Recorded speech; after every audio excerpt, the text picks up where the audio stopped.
Il y a de cela quelques années, j'ai décidé de me lancer sur YouTube. Dans un premier temps, ma chaîne me permettait surtout de mettre en avant ma passion des TCG, ou Trading Card Game, et notamment mes parcours lors de tournois compétitifs sur Magic the Gathering ou encore Cardfight Vanguard. Place, le team Guillotine.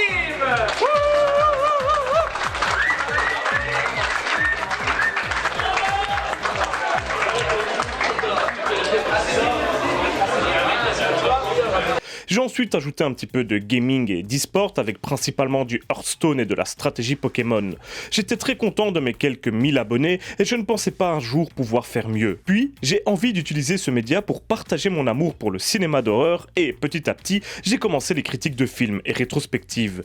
Je n'écrivais pas mes textes, mon matériel et mon cadre étaient bancals, je n'avais pas d'éclairage, ne faisais pas de voix off et ne mettais que très peu d'extraits des films dont je parlais. Jusqu'à ce que ce format boiteux ne me convienne plus et que je décide d'en améliorer la forme. L'un des premiers films que j'ai pu traiter dans ces vidéos améliorées était Dernier train pour Busan de Sang-ho Yeon. C'est donc avec beaucoup d'émotion que je vous propose une nouvelle critique aujourd'hui, plus de 80 000 abonnés plus tard, cette fois-ci consacrée à la suite de Dernier train pour Busan, Peninsula. Cela me permet de regarder en arrière et de constater avec une certaine fierté tout le chemin parcouru en 2 ans et surtout de vous remercier pour votre soutien sans faille depuis tout ce temps. J'espère que vous me pardonnerez cette introduction un petit peu plus personnelle que d'habitude et que vous êtes confortablement installés pour la suite. Bonsoir, amis de l'horreur, et bienvenue dans cette nouvelle critique glauque.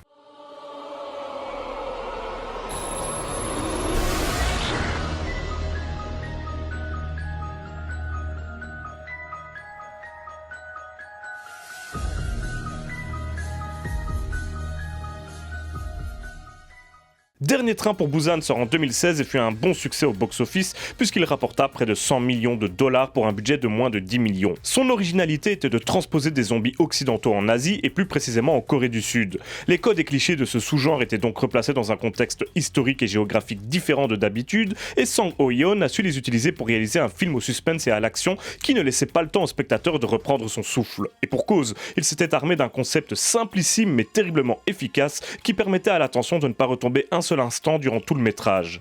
Nos personnages sont coincés dans un train à grande vitesse qui se retrouve tout à coup envahi par des morts-vivants affamés et incontrôlables. Pour nos protagonistes, les chances de s'en sortir sont minces. Nous découvrons avec eux et au fur et à mesure de l'intrigue l'avancée de l'infection dans tout le pays, qui les empêche de sortir du train pour trouver un refuge, vu que toutes les gares qu'ils traversent sont également prises d'assaut par les zombies. La situation empire de minute en minute et il ne leur reste à tous qu'un seul espoir, la ville de Busan qui serait apparemment la seule à être encore sécurisée et qu'ils doivent donc à tout prix atteindre pour espérer survivre.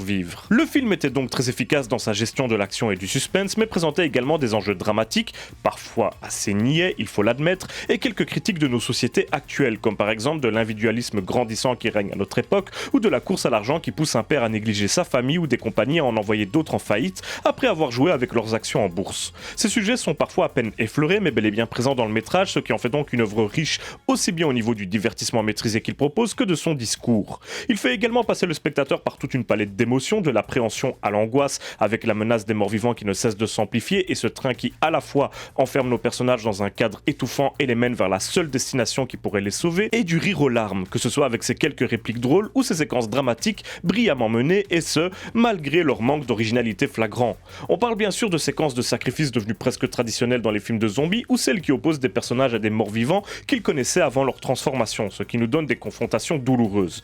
Mais il faut également souligner la force de la séquence finale, qui, bien que légèrement niaise et cliché, reste très efficace en termes d'émotion et aura sans doute réussi à faire verser une larme à certains d'entre vous. Évidemment, pour plus de détails, je ne peux que vous renvoyer vers ma vidéo faite sur Dernier train pour Busan il y a de cela 2 ans à peu près, mais je me devais d'au moins vous donner brièvement mon avis dessus, histoire de commencer cette vidéo sur de bonnes bases. Mais ces bases ne seraient pas parfaites si je ne vous parlais pas d'un autre film. Car en parallèle avec Dernier train pour Busan, il y avait un autre long métrage, moins connu, celui-là, qui, avec Dernier train pour Busan et Peninsula, forme donc une trilogie. Pour le moment du moins, parce qu'on n'est pas à l'abri d'un 4e opus à un moment ou l'autre. Il s'agit évidemment de Seoul Station, un film d'animation également réalisé par Sang-ho Yeon, et sorti à peu près un mois après Dernier Train pour Busan, quelque chose comme ça. L'intrigue du film se tient plus ou moins en même temps que celle de Dernier Train, mais se concentre, comme son nom l'indique, sur la ville de Séoul, et plus particulièrement encore sur ses sous-sols et ses stations de métro, qui se retrouvent bien sûr envahies par des morts-vivants qui atteignent peu à peu la surface. Nous y suivons donc la nuit du début de l'invasion,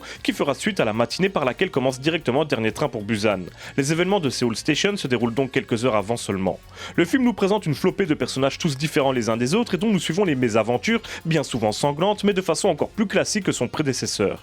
La vérité est que Seoul Station est bien moins réussi que Dernier Train, bien plus sympathique. Son animation n'est pas exceptionnelle et le style du dessin ne m'a pas particulièrement plu. Son scénario est aussi simpliste au possible, ce qui donne encore une fois un film de zombies comme nous en avons déjà vu beaucoup. Son objectif était d'étoffer l'univers cinématographique et la mythologie du diptyque ainsi que de se plier à l'exercice du film d'animation, tout en ajoutant quelques critiques de nos sociétés, encore une fois avec notamment la vision que nous avons des SDF par exemple. Et vous verrez que cette trilogie a été beaucoup utilisée par Sang Ho-yeon pour s'essayer à divers exercices cinématographiques, ce qui en fait une franchise plutôt riche et au ton varié. C'est un véritable terrain de jeu pour le réalisateur et ses équipes, et juste ça, donne à ces films un intérêt particulier, selon moi. Enfin bon, après ces deux films et le succès international de Dernier Train pour Busan, il était logique qu'un troisième opus soit annoncé. Et c'est donc de Peninsula que je vais vous parler aujourd'hui, et accrochez-vous bien, parce qu'il y a des choses à dire. L'intrigue du film se tient 4 ans après celle de ses deux prédécesseurs. L'épidémie a été contenue en Corée du Sud,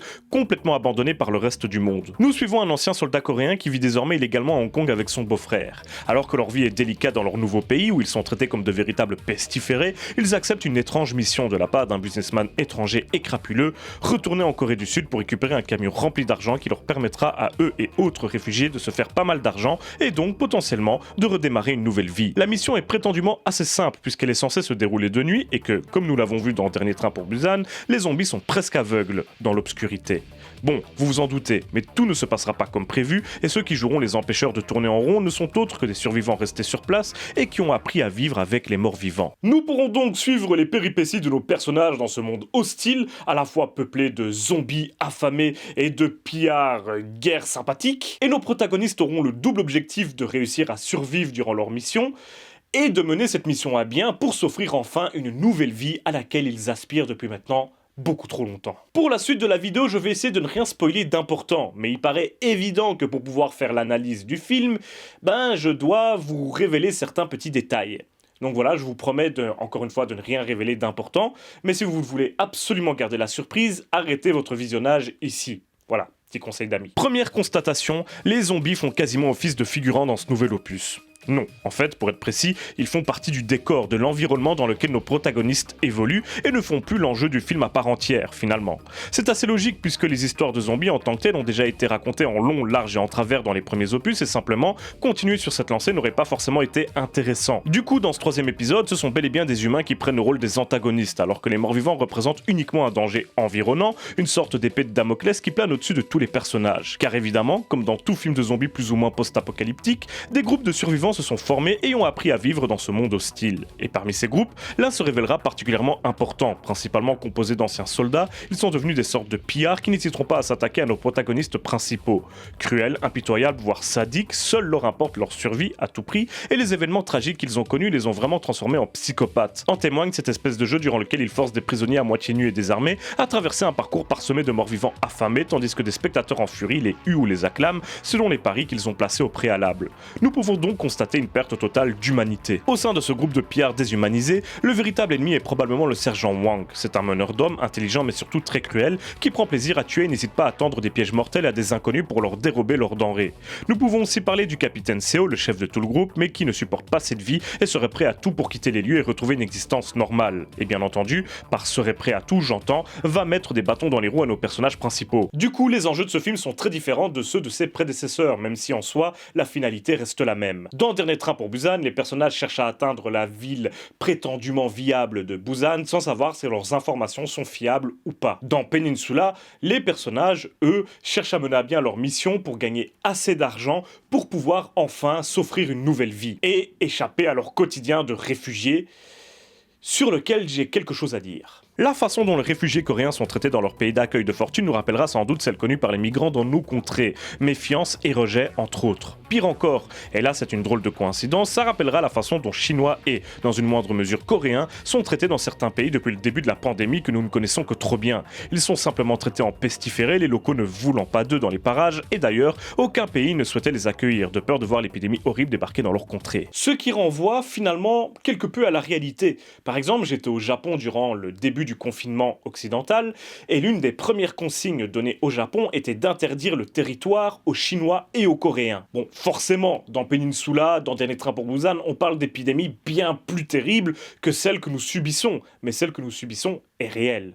Donc, comme je l'ai dit, les enjeux ici sont très différents des films précédents. La menace des zombies est désormais connue et acceptée des personnages, nous n'aurons donc pas la traditionnelle rencontre des protagonistes avec les prémices de l'épidémie, ainsi que les interrogations et stupéfactions qui en résultent habituellement. Ici, la cause du suspense est avant tout l'horloge. Nos protagonistes n'ont que 2 jours pour mener leur mission à bien, 2 jours durant lesquels un bateau les attend pour repartir à Hong Kong avec l'argent qu'ils auront récupéré. Vu qu'ils connaissent des difficultés à cause des pillards, la peur d'être laissés derrière par le bateau est le principal moteur de suspense. Ils doivent se dépêcher. Les morts-vivants sont avant tout des éléments de décor. Ici, ils sont une preuve que l'environnement de nos protagonistes est très dangereux et hostile et rajoutent donc bien sûr un petit peu de tension, notamment quand les personnages tentent de passer d'une zone à l'autre et donc de traverser des routes potentiellement envahies par les zombies. Ces monstres sont également la preuve que les pillards sont de redoutables adversaires, vu qu'ils ont réussi à survivre pendant 4 ans dans cet univers inhospitalier et qu'ils savent même utiliser les créatures à leur avantage comme des armes pour combattre leurs ennemis. Nous avons donc de nombreuses scènes d'action qui découlent des rencontres entre les différents groupes constitués de nos personnages principaux, les pillards, les survivants amicaux et bien sûr les zombies. Car l'une des grosses différences entre cet opus et Dernier Train pour Busan est l'utilisation d'armes à feu qui change grandement les rapports de force. Dans Dernier Train, le suspense et l'angoisse venaient en partie du fait que les personnages n'avaient pour se défendre contre les morts que leur imagination et leur courage, aucun flingue, contrairement à la plupart des films de zombies de ces dernières années. Ici, nous suivons des soldats expérimentés et assez lourdement armés, les morts-vivants ne sont dangereux qu'en très grand nombre et cela change la peur qu'ils provoquent chez le spectateur. Nous pouvons désormais nous identifier à des protagonistes capables de se défendre et ce simple fait nous donne un sentiment de sécurité plus fort qu'avec les pauvres citoyens lambda sans défense qui se laissaient massacrer dans le train de Dernier Train pour Busan. De plus, si nous ne pouvons reprocher aux zombies de Seoul Station ou Dernier Train d'attaquer les gens, vu que c'est dans leur nature, il en va tout autrement dans Peninsula. Ici règnent des sentiments profondément humains et les antagonistes s'en retrouvent d'autant plus terribles. L'avidité, bien sûr, avec ce businessman qui profite de la misère humaine pour manipuler des réfugiés et les faire exécuter ses basses besognes sous un bon parfum de trahison. La peur et le désespoir, avec ce capitaine désireux de quitter ce pays déserté à tel point qu'il exécuterait tous ceux qui essaient de se mettre en travers de sa route, hommes, vieillards, femmes, enfants, peu importe. Il y a selon moi une vraie aura de désespoir qui plane sur ce film, contrairement à son illustre prédécesseur qui, tout au long de son intrigue, nous faisait suivre des personnages avec un but clair et précis, en route pour la seule destination qui potentiellement leur assurera le salut et qui donc promettait de l'espoir. Ici, tout pue la négativité. Les personnages sont abandonnés de tous, la Corée du Sud est finie et semble n'avoir aucune chance de sortir de cette apocalypse provoquée par l'épidémie, et même le plan que nos protagonistes ont pour essayer de se tirer d'affaire et recommencer une nouvelle vie semble n'être que de la poudre aux yeux, tant en tant que spectateur nous avons l'impression que c'est une arnaque, une énième manipulation de ce businessman qui ne semble guère digne de confiance. Tous ces personnages, gentils comme méchants, semblent n'avoir aucun futur possible, si ce n'est éventuellement celui de devenir un mort-vivant. Cela donne une atmosphère très différente de celle des films précédents, plus pessimiste, mais surtout plus sombre. Et cela n'empêche pas Peninsula de véhiculer des valeurs similaires à celles de ses prédécesseurs et de verser parfois quasiment dans le drame familial. Nous avons un personnage de maman veuve survivante qui s'occupe de ses 2 filles avec son papa à moitié sénile et qui va tenter elle aussi de saisir l'opportunité de s'échapper. C'est un personnage féminin fort qui change des demoiselles en détresse de Dernier Train pour Busan et qui représente en quelque sorte la rédemption pour le personnage principal qui s'en veut d'avoir laissé sa famille mourir durant l'épidémie. De plus, alors qu'il prenait la fuite 4 ans plus tôt, il avait déjà rencontré cette femme et avait refusé de l'emmener avec lui, de peur que ses enfants et elle soient contaminés. Il a donc une dette envers elle qu'il va chercher à éponger en aidant toute la petite famille. Pourtant, sans spoiler la fin, il y aura bien un motif d'espoir. Comme pour Dernier Train pour Busan, la fin se veut vectrice d'émotions. Triste et à la fois heureuse. Le désespoir ambiant durant tout le métrage s'y retrouve quelque peu atténué, comme vous pourrez le constater durant votre visionnage. Mais la situation de la Corée du Sud et de ses éventuels survivants reste inchangée. À voir si un prochain opus s'attardera encore un petit peu plus sur la dimension politique de cette problématique, à peine effleurée dans Peninsula, avec notamment un petit clin d'œil plutôt rigolo sur la Corée du Nord. Enfin bon, voilà, il est temps que je vous donne mon avis sur ce film et j'espère que vous êtes bien assis. Peninsula est le parfait mélange entre 28 jours plus tard, Mad Max et New York 1997. 3 films que j'adore et qui abordent chacun des thématiques que j'adore. Le principal problème que ça cache est que le film ne nous propose finalement pas grand chose de neuf, mais un peu à la manière de Dernier Train pour Busan, il utilise les codes et clichés liés à tous ces classiques pour nous les ressortir dans un contexte différent à la sauce coréenne si l'on veut. Car oui, c'était déjà le cas de Dernier Train qui joue à fond la carte du recyclage des codes du film de zombies avec un rythme effréné et des personnages attachants qui rendaient l'exercice particulièrement efficace. Et ça n'est pas le cas ici. J'ai l'impression que Sang Ho-yeon s'est bien amusé avec ce film qui ressemble à un pot pourri de toutes ses influences, mais le fait est que niveau rythme et tension, on est un cran en dessous de ce que nous proposait Dernier Train pour Busan. Les personnages sont encore plus caricaturaux qu'ils ne l'étaient déjà dans les films précédents, mais sont étrangement, pour la plupart, moins attachants. Ce soldat tourmentant en personnage principal, incarné par le plutôt cool Kang Dong-woo, est un bien triste héros malgré lui. Il suivra les mêmes genres de traitements et d'évolution que celui du premier film, mais ne sortira jamais de sa caricature de héros torturé dans laquelle il s'enferme dès les premières minutes du film. Le sergent Wang est très méchant, semble même sortir d'un dessin animé ou d'un manga, tandis que Min Jung est également un petit peu le stéréotype même de la femme forte.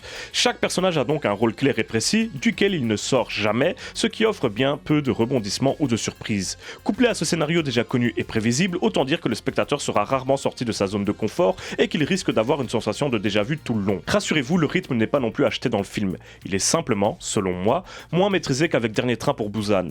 Nous avons de nombreuses scènes d'action dont la plupart bien chorégraphiées mais qui à nouveau sont globalement moins entraînantes et la tension est beaucoup moins présente dans cet opus-ci. L'angoisse, elle, est purement inexistante. Nous avons quelques effets spéciaux qui m'ont parfois laissé dubitatif, notamment des effets de rapidité lors d'une séquence en voiture à laquelle je n'ai absolument pas cru et qui n'était, encore une fois selon moi, pas bien filmée. Les zombies, réduits au rang de figurants, ne font pas du tout peur ici. Ils sont tenus en respect par quelques personnages armés et servent juste de punition divine contre les méchants du film une fois que ceux-ci sont vaincus, ce qui nous rappelle que finalement, ils sont toujours dangereux, au moins un petit peu. Et que dire de cette fin? Nous avons droit à la conclusion la plus cliché possible avec un faux sacrifice, lui-même très cliché à la base, qui se résout de façon encore plus cliché. Et croyez-moi, cette séquence finale vous servira plus encore de cliché que le nombre de fois que j'ai prononcé le mot cliché dans cette phrase interminable. Nous avons une sorte de fusil de Tchekhov qui a selon moi plus des airs de Deus Ex Machina. Comment ne pas parler de certains éléments qui se voient venir de très loin dès le début du film et qui se terminent bien comme deviné dès le départ, ou ces énormes ficelles scénaristiques presque ridicules, comme les retrouvailles hasardeuses entre notre soldat et cette femme qu'il avait rencontrée pendant quelques secondes 4 ans auparavant, à croire que la Corée, c'est finalement vraiment minuscule. Bon, il y a tout de même de bonnes choses dans ce film qui ne réinvente clairement pas la poudre. Les acteurs sont tous bons, des plus jeunes aux plus vieux, et surtout, cette Corée en ruine est vraiment convaincante. Ces pillards tout droit sortis d'un Mad Max sont assez cool, et on aurait aimé creuser un petit peu plus leur personnalité afin de sortir des stéréotypes auxquels ils ressemblent finalement tous beaucoup trop. Il y a 2-3 séquences un petit peu déjà vues, mais tout de même imaginatives comme celle de la voiture téléguidée ou les feux d'artifice des pillards qui, une nouvelle fois, vous rappelleront fortement ceux de Land of the Dead, et à raison.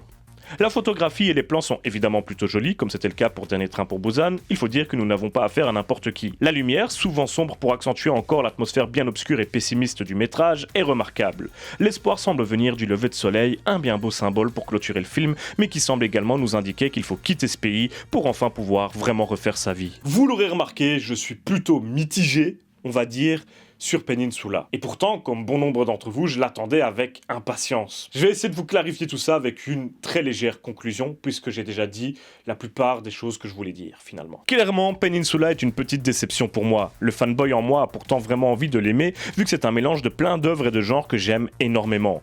Et pourtant, la sauce n'a jamais vraiment pris. Bien sûr, nous sommes loin d'être devant un mauvais film, mais il sent trop le réchauffer à tous les niveaux pour que je puisse le qualifier de bon. Même le rythme qui aurait vraiment pu être intense vu l'intrigue proposée et le style du réal m'a paru mal géré et m'a parfois même ennuyé. Ce qui est tout de même fou devant un film d'action horrifique qui fait office de suite à l'un des meilleurs longs métrages du genre de ces dernières années. La sous-utilisation des zombies m'a également un petit peu déçu. On sent clairement que ce n'était plus ce qui intéressait Sang Ho-yeon avec ce nouveau film et je peux comprendre, je respecte même. Mais c'est dommage d'avoir une arme de destruction massive à portée de main et de ne pas s'en servir plus que ça dans son film. Bref, j'en attendais probablement trop, et c'est de cette attente que vient ma profonde déception, mais pour résumer, j'ai trouvé ce film beaucoup trop con, trop cliché, trop peu original. En gros, contrairement à Dernier Train pour Busan, nous avons ici un film à la forme pas trop mauvaise, mais qui m'a complètement laissé de marbre. Ses enjeux dramatiques intéressants au départ se règlent de façon très décevante, et ces rares personnages qui évoluent le font exactement comme ceux de Dernier Train pour Busan, quand les autres n'évoluent, pour ainsi dire, pas du tout. Je ne vous déconseille pourtant pas d'aller le voir, car honnêtement, ça reste un divertissement de bonne facture, mais on est très loin de la qualité de Dernier Train pour Busan.